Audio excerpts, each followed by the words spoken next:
Introduction. Your kitchen shelves must be neatly arranged with rows of food containers, mostly made up of plastics. Plastics have taken so much prominence in our lives now that we have replaced materials like aluminium, iron, steel, and glass with plastics. So let us find out more about plastics in this lesson, where you will study about the general properties of plastics and their importance in our everyday lives. Objectives. At the end of this lesson, you will be able to define plastics, define thermoplastics and thermosetting plastics, explain the characteristics of plastics and its importance in our everyday life, discuss the harmful effects of plastics on our environment. We get the name plastics because of their properties to be molded, cast, or processed into a variety of forms. It is chemically obtained mostly by synthesis of petroleum and natural gas. Like the synthetic fibers, plastic is also a polymer that is made by joining many small similar units. Do all the plastics have the same type of arrangement of units? No. Some plastics have a linear arrangement, whereas others are cross-linked. Have you ever observed what happens when a polythene bag is burnt? Yes, it melts and you can see its droplets falling off apart from the noxious smell it produces. Do all plastics melt upon burning? Let us find out. There are two types of plastics based on their reaction upon being heated. These are thermoplastics and thermosetting plastics. The constituent units of thermoplastics have a linear arrangement. On being heated, thermoplastics become moldable and soft. Now they can be recast in different shapes and then cooled, causing them to harden without any chemical change. Therefore, they can be recycled. Some of the examples of thermoplastics are polythene, polyvinyl chloride, and polystyrene. These are used in manufacturing of water pipes, drain pipes, packaging, bags and bottles, toys, combs, disposable cutlery, CD and DVD cases. Thermosetting plastic have a cross-linked arrangement of their constituent units. These can be melted and take shape once only. After they have solidified, they stay solid. On subsequent heating, they do not become soft and hence do not change their shape. Therefore, these cannot be recycled. Bakelite and melamine are two examples of thermosetting plastics. The familiar electrical switches, handles of utensils are made of bakelite as it is a poor conductor of heat and electricity, whereas melamine is used for making floor tiles and kitchenware and certain fabrics as it is fire resistant.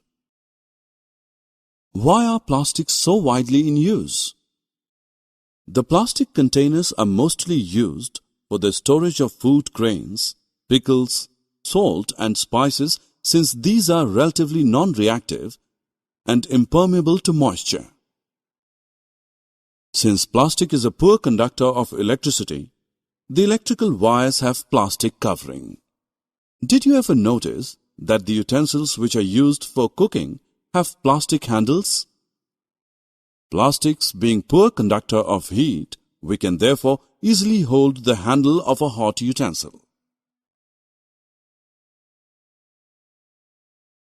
Not even a single day passes when we haven't seen or used an object made of plastic. It has taken so much prominence in our lives due to a number of its properties which make it convenient to use. It is used as parts in airplanes, spacecrafts and cars due to its light weight and strength. These are extensively used in the healthcare industry for packaging of tablets, as threads used for stitching wounds, syringes, doctor's gloves, and a number of medical instruments. Have you ever noticed the frying pan for cooking dosa? You would have seen a black coating on it. It is of Teflon, which is a special plastic on which oil and water do not stick. Thus, it is used as non-stick coating on cookware. You would be amazed to know that there are also fireproof plastics. Yes, the uniforms of firemen have coating of melamine plastic to make them flame resistant. Can we imagine a life without plastic? No, we surely cannot, because it is an alternate resource in the times of our dwindling natural resources. But what price have we paid for it? We know that plastic, being a synthetically derived substance, is non-biodegradable, since the enzymes required for its decomposition are absent in the decomposers such as various bacteria and fungi. Thus, heaps of plastics are collected and dumped in landfills.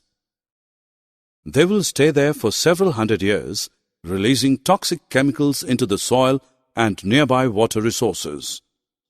Also, as plastics form a cover on the ground surface and are impermeable to water, the rainwater would not be absorbed into the soil, thus diminishing our underground water reservoirs.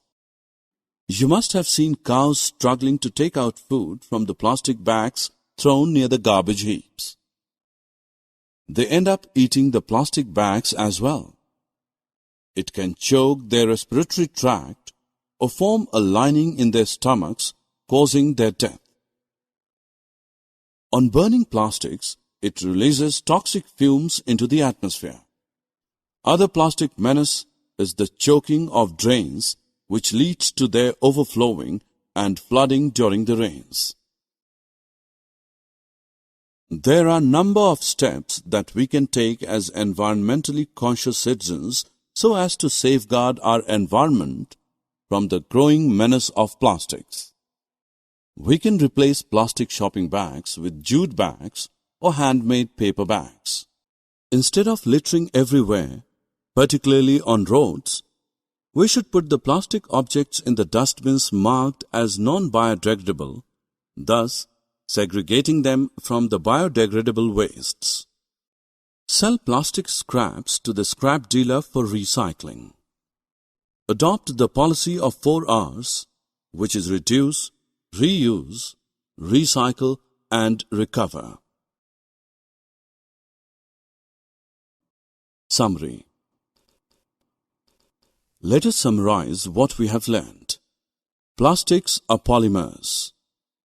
Thermoplastics and thermosetting plastics are the 2 important types of plastics. Plastic is non-reactive, light, strong and durable, and a poor conductor of heat and electricity. Plastics find extensive use in the healthcare industry, building materials, and pipelines.